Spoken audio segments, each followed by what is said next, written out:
اللهم صل على محمد وآل محمد اللهم صل على محمد وآل محمد اللهم صل على محمد وآل محمد. Au nom de Dieu, le très clément, le tout miséricordieux, louange à Dieu, Seigneur des mondes, louange à Dieu qui a fait descendre son livre, le Coran, comme guide pour les pieux. Paix et bénédiction de Dieu sur son serviteur, le messager, le prophète Mohammed, et sur sa sainte famille purifiée. Chers frères et sœurs en Dieu, chers téléspectateurs de la Cité du Savoir, bonsoir. Aujourd'hui, nous abordons un autre thème de notre discussion, à savoir le Saint-Coran. Le Coran, comme nous le savons, le Coran est le livre sacré des musulmans.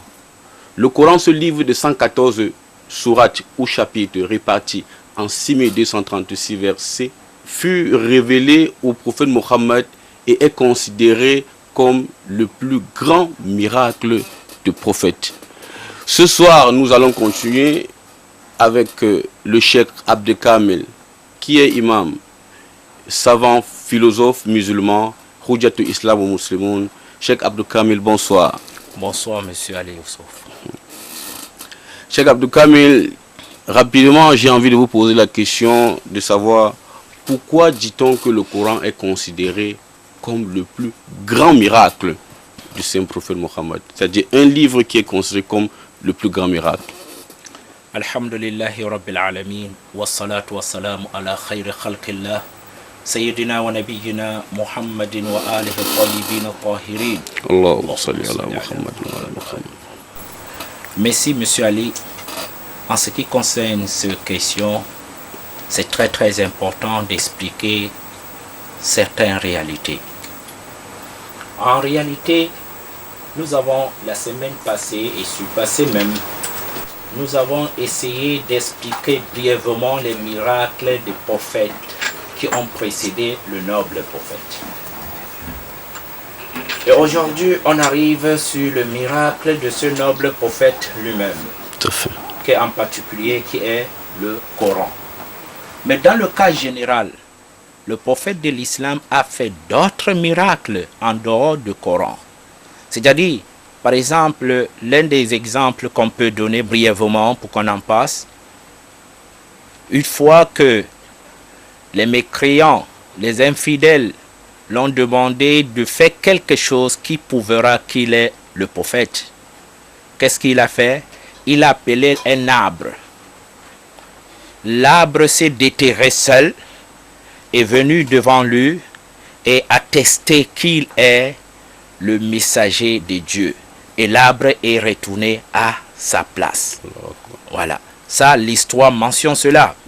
Ainsi, sur les pierres, beaucoup de fois, il a pris des pierres et les pierres ont attesté, C'est-à-dire, on parlait, merci, qu'il est l'envoyé de Dieu devant ses contemporains qui étaient ensemble. Et il y a jusqu'à ce que dans la spiritualité islamique, on explique même les valeurs des pierres dues aux pierres. Comme vous le savez, il y a plusieurs genres de pierres, il y a telle et telle. Donc, selon ce valeur, qu'il y a certaines pierres qui ont attesté, qui ont accepté avant les autres, c'est ça qui fait la valeur de ce pierre, que ce n'est pas notre domaine. Dans l'avenir, nous allons approfondir dans ce sujet. Mais tu vois, ce genre de miracle et ce que les prophètes précédents ont fait, actuellement dans nos jours, qui peut témoigner?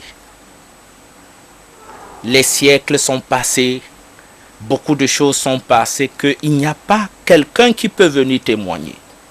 Nous, par exemple, en tant que des musulmans qui croient à ce noble prophète et à son message qui est le Coran, c'est dû à ce que le Coran nous a relaté cela, que on croit en cela. Tout à fait. Voilà. Ça veut dire l'autre message, ce miracle qui est, comme vous le savez, le miracle, c'est pour prouver le message. On comprend que tout ce message n'était pas un message éternel. Parce qu'elle avait un temps bien fixé que Allah a mis. Mais maintenant, ce message qui est éternel, donc elle ne sera pas limitée rien que de ce temps-là. Il faut qu'il y ait le témoignage que ça se fait, que le message lui-même témoigne. On se comprend. Dû à ce cas, première question qui peut se poser en ce qui concerne le miracle du Coran et le miracle de celui-ci qu'on lui a révélé le Coran, j'aimerais qu'ensemble, dans ce cadre logique, qu'on réfléchisse un peu dans ces déductions. Premier point, imaginons que un gosse de campagne qui fait son apprentissage dans une école primaire, je dis bien un gosse, un petit enfant, et qu'il t'envoie une lettre, ça c'est le deuxième point, et que dans ce lettre, nous voyons que elle est vraiment les styles, et il y a des styles modernes, il y a également l'éloquence à l'intérieur, il y a tout ce qu'il faut pour un message, je peux dire, bien concentré. Ça, c'est le message. Maintenant, on arrive sur la déduction. Qu'est-ce qu'on déduit sur un gosse qui n'a fait que le primaire? Oui, et ou qui vit qu'aux campagnes, et qui nous envoie un message, une lettre, que dans ce lettre, on trouve vraiment des enseignements, à quel point le style, le méthode et autres. Une lettre bien écrite, avec tous les règles. Merci.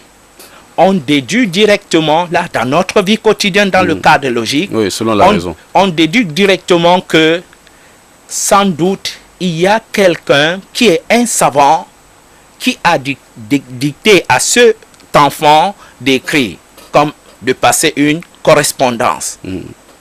Sinon, un enfant de ce niveau est incapable d'écrire une lettre de ce genre. Cet exemple, je donne, ça revient directement sur le cas du prophète et du Coran. Le noble prophète Muhammad sallallahu alayhi wa sallam, que le Coran lui-même affirme qu'il est analphabète. Oui. Le Coran dit à ce propos, ma kunta tatluhu min qabli min kitabin wa la takhutuhu biyaminik izan lartab al-mubtilun. Ce verset nous démontre que le prophète de l'islam n'a jamais lu un livre. Donc il n'était jamais à l'école. Voilà. Et il n'a jamais écrit quelque chose de poésie. Et pourtant, à l'époque où les poètes, la poésie fait son temps. On se comprend. Donc, quelqu'un de ce genre maintenant, il nous apporte un enseignement avec cette contenu qu'il y a à l'intérieur. Et pas seulement nous apporter, il nous met en défi. Lui-même, le Coran nous met en défi. Il faut voir, ça fait 14 siècles. Le Coran a demandé à l'univers entier, si vous n'acceptez pas qu'elle vienne de Dieu, apportez un exemple de ce Coran, et si vous pouvez. Oui. Là, ils n'ont pas pu, et jusqu'à nos jours, le Coran a continué de donner ce défi. Il dit, si le Coran dans son ensemble, vous ne pouvez pas apporter même un verset semblable. Même une sourate. Vous savez que dans le Coran, il y a de petites sourates qui ne prennent qu'une ligne ou deux lignes. Même ça, les gens n'ont pas pu depuis 14 siècles jusqu'à nos jours. Il ne s'est pas arrêté là. Il demande même verset, un seul verset. Et quand on revient, on voit là où le prophète a vécu, comment il a été combattu avec des idolâtres et autres. Ils ont tout dit pour lui. Ils ont inventé des choses qui n'ont jamais existé pour le déstabiliser. Si vraiment, avec la poésie qui était arrivée à sa limite, c'est-à-dire qui est arrivée à un niveau supérieur à cette époque-là, avec tous les poètes arabes, avec tout ce qu'il y a, on n'a pas pu parmi les ennemis, ceux qui ont pris la décision, même avec rage, de lui contredire qu'on va écrire quelque chose de semblable. Cela nous amène à déduire que ça ne vient pas de cette personne, ça devient d'une force que l'homme appelle Dieu, Allah le Tout-Puissant. Merci. Ça, c'est le premier pas du miracle du Coran. Mais, comme ça veut dire, le miracle du Coran, dans ce cadre, est du cadre linguistique. Comme j'ai expliqué, pour qu'elle soit toujours vivante, l'islam n'est autre chose et ne peut jamais être l'islam sans le Coran, le contenu de l'enseignement. Et comme nous avons expliqué depuis des semaines que le but même de la création de l'homme, c'est que l'homme atteigne sa perfection. Et le but que Allah a envoyé les prophètes, c'est pour qu'ils viennent aider l'homme et guider l'homme dans ce voie de la perfection. Maintenant, ce sceau du prophète, ce dernier message divin, il faut quelque chose qui restera vivante jusqu'à nos jours pour qu'elle continue à guider l'humanité. Et le défi est toujours là, même dans nos jours. Regarde par exemple dans nos jours, avec le développement scientifique autre qu'on a, intellectuel dans un siècle de lumière. Et ceux qui sont actuellement dans ce planète Terre sont à 10 fois ce qu'ils étaient à l'époque du prophète, ou plus. Mais avec tout cela, personne n'a pu, et jusqu'à nos jours, relever le défi de l'analphabète. De cet analphabète. Ça veut tout dire pour ceux qui savent comprendre, qui connaissent bien qu'est-ce que la parole. Alhamdulillah. Cheikh, en dehors de l'aspect linguistique du Coran, quel est l'enseignement exact que le Coran transmet? Qu'enseigne le Coran? Alhamdulillahi Rabbil Alamin. Cher Ali, comme vous le voyez, comme tous les musulmans sont tous unanimes, le Coran, premièrement, il y a 2 points. Le but principal même de l'enseignement coranique. Un, c'est de lier l'homme à son créateur. Que l'homme connaît qui est son créateur et pourquoi il est créé. Ce lien, c'est l'un des premiers rôles du Coran. Et ce lien, et en d'autres termes aussi, c'est de lier l'homme à l'enseigner que la vie ici, dans ce bas monde, ne se limite pas que ici. La vie continue, donc de lier l'homme à la vie de l'au-delà. De connaître qu'il y a une vie après ceci. Si tu prends ces 2 points, lier l'homme à son Seigneur, il y a plusieurs voies. Comme le monde que nous vivons, premièrement, car je profite même pour bien expliquer, ou expliquer comme le temps ne nous permet pas toujours, pour expliquer brièvement que certains savants ont tendance à démontrer que le monde-ci n'a rien d'importance. Le monde-ci est vraiment totalement vain. Et pourtant, en réalité, là, c'est le manque de... Oui, c'est le manque de vraiment bien étudier le Coran. Le Coran, quand il fait allusion que le bas monde n'est rien, c'est en comparaison avec l'au-delà qui est éternel et le bas monde est éphémère. Mais sinon, là où on ne peut pas, l'éternel, qui est très important, le terrain de la préparation aussi est important. Ça veut dire que même le monde ici, elle est vraiment important. Et comme le but, comme je dis et je répète, c'est pour guider l'homme, Dieu dans ce mission que pour guider l'homme, dans ce monde, il ne nous a pas laissé seulement dans ce point spirituel, c'est-à-dire rien que l'adoration, etc. Non, il nous a fait, le Coran nous enseigne de faire des découvertes dans le monde. Que Dieu a cette découverte, on arrivera à connaître très bien Dieu et on arrivera à l'adorer comme il faut. L'un des exemples que j'ai un peu apporté ici, on ne peut pas prendre tout. Regarde par exemple en ce qui concerne la loi de l'attraction. Quand est-ce la science a découvert cela par Newton? Et quand on voit le Coran, Sourate Ar-Ra'd, 2e verset, ça nous parle de cela. C'est un alphabet qui a vécu aujourd'hui 14 siècles.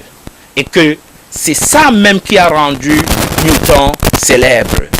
Mais quand on revient dans le Coran, il nous parle de cela. C'est après des siècles maintenant qu'on confirme que l'homme, dans ses recherches, confirme ces réalités. Allah.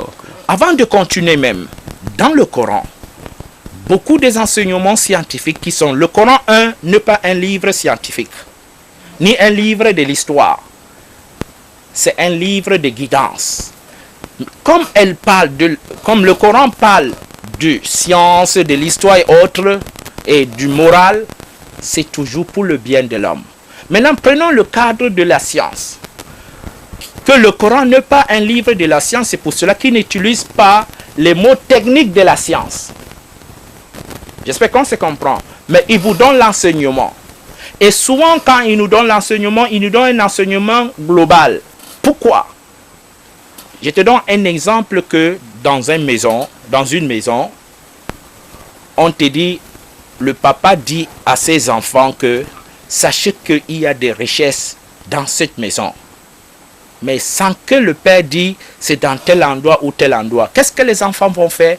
Ils vont faire l'effort de chercher de gauche à droite et c'est dû à cet effort qu'ils arriveront à trouver cette richesse.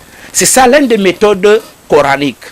Donc quand elle nous parle de l'attraction, ou on va citer d'autres, quand elle nous parle de certains phénomènes scientifiques, c'est de pousser l'homme à faire du recherche scientifique pour y arriver. Même comme la question peut se poser, pourquoi les musulmans sont tels, pourquoi et c'est tel là, c'est notre débat. On parle de le Coran et l'islam, pas de musulmans. J'espère qu'on se comprend. Oh. Voilà. Donc dans ce cadre, c'est ce genre d'enseignement.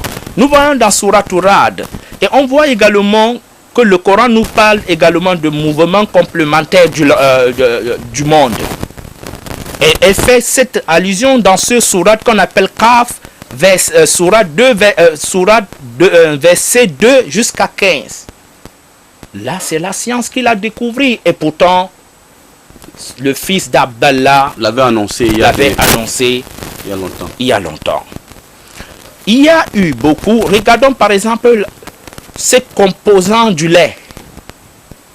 Quand on prend ce composant du lait dans la sourate An-Nahl, verset 60, je parle de verset parce que moi aussi je te pousse, dû à ceci, pour que tu puisses faire des recherches. Si tu es musulman, tu prends le Coran, même si tu n'es pas le musulman, tu prends le Coran, tu lis. Pour vérifier. Oui.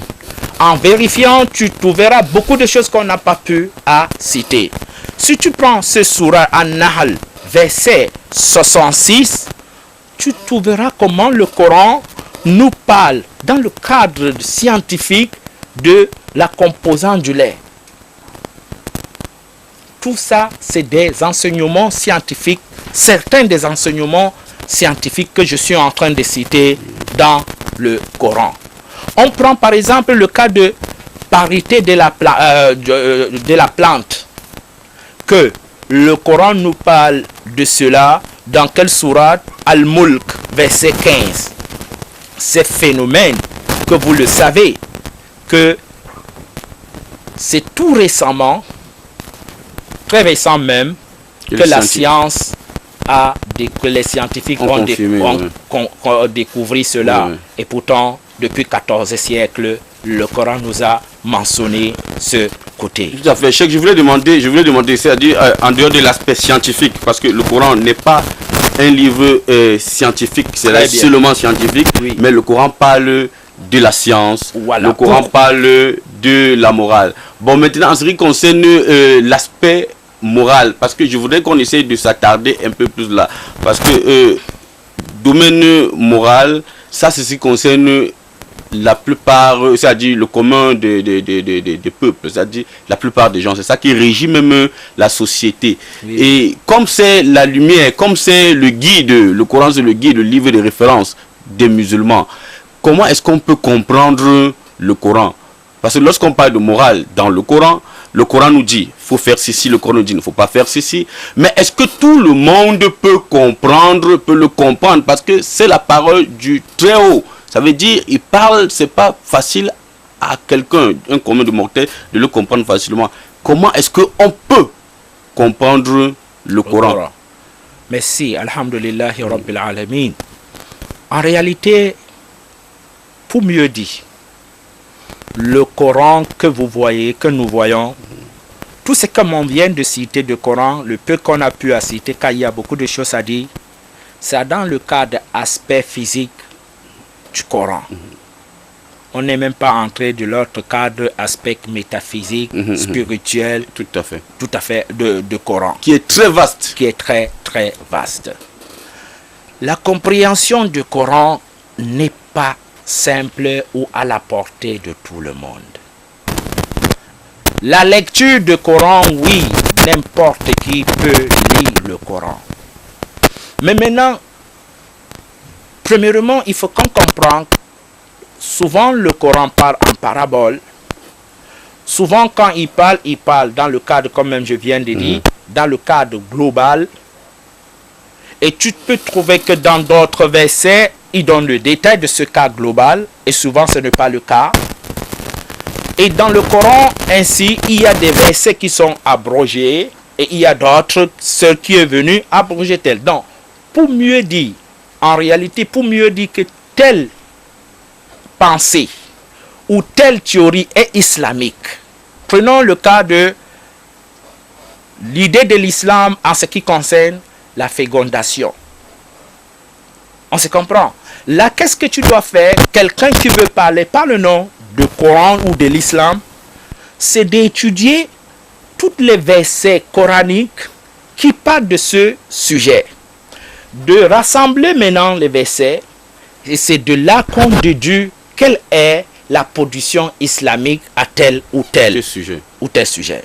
Mais le fait que de prendre un verset ou deux versets et directement tu déduis, sans connaître d'autres versets, qu'est-ce qu'ils disent, le Coran ne se contredit pas, je dis bien, mais c'est de comprendre de comprendre l'ensemble de versets sur le sujet et de déduire maintenant qu'est-ce que Dieu veut dire dans ce cadre.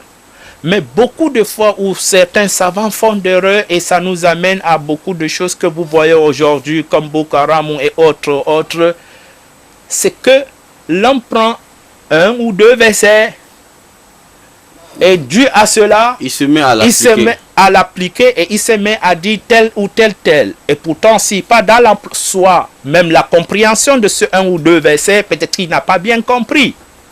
Parce que l'un des voies pour comprendre bien le Coran, il y a quoi? Il y a la sunna, c'est-à-dire la tradition prophétique. Et étant donné que la tradition prophétique, il y a des traditions prophétiques qu'on a liées au prophète et qu'elle n'est pas vraie, c'est-à-dire elle n'est pas authentique, ça veut dire que ça demande beaucoup d'études dans ce cadre pour connaître lequel est authentique et lequel n'est pas. Mais le Coran n'a pas ce problème. Voilà. Et comme Dieu qui nous a créés et qui a envoyé le noble prophète Mohammed de venir nous enseigner et qui savait très bien que ce noble personne a un temps bien déterminé qu'il va faire dans sa vie, il a enseigné ce prophète d'enseigner certaines personnes que eux, ils comprennent le Coran mieux que tout le monde pour expliquer aux autres ce que Allah les a révélés. Donc ça veut dire, si on comprend, mais ça veut dire que le prophète lui-même, il a pris du temps d'expliquer le Coran, c'est-à-dire d'expliquer le sens des versets du Coran. Le Coran, à une catégorie, et même les langues. À une catégorie de personnes, c'est-à-dire à un groupe de personnes qui devaient avoir la charge de l'expliquer au reste des musulmans. Merci. Pourquoi? Parce que rien que ces savoirs, ces connaissances linguistiques arabes, est vraiment n'est pas suffisant pour comprendre le Coran.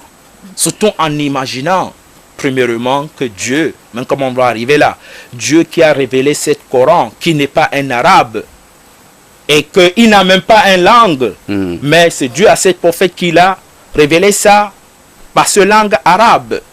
Et cette langue arabe que le Coran lui-même qualifie de Arabiyyun Mubin. Ça veut dire même d'autres arabes, quand ils écoutent le Coran, ils sont charmés de l'éloquence et du texte, du contenu. C'est un arabe spécial. Que eux-mêmes, qui sont, je dis bien, qui sont des arabes, ils ont besoin qu'on les explique. Combien de fois celui qui n'est pas?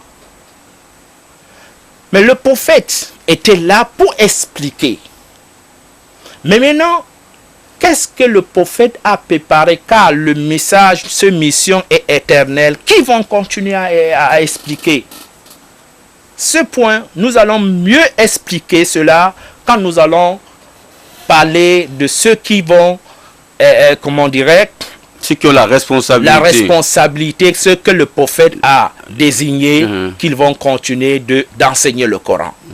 Mais le monde musulman, qui soit de n'importe quelle tendance, accepte quelque chose qui est réel, que le plus grand savant de tous les compagnons des prophètes était qui?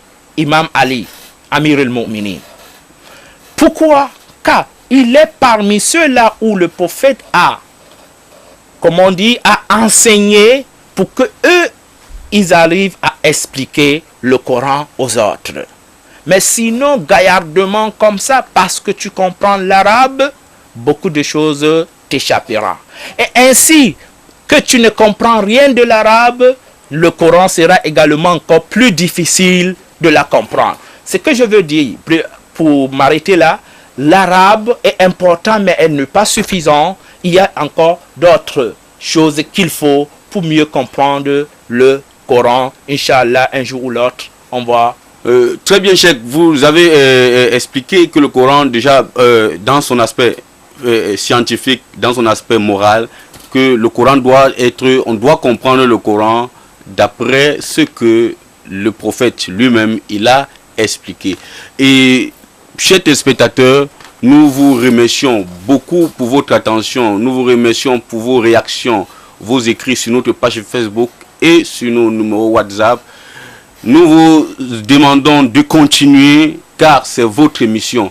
La semaine prochaine, nous allons continuer toujours dans le même thème, c'est-à-dire le Coran, une guérison. Comment profiter du Coran en tant que livre spirituel, livre de guérison. D'ici là, nous vous remercions, nous vous donnons rendez-vous la semaine prochaine, à la même heure, le samedi à 21h30 et le jeudi, la rediffusion le jeudi à 15h30.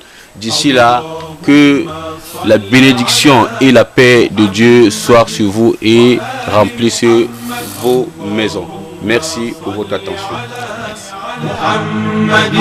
وآل محمد اللهم صل على محمد وآل محمد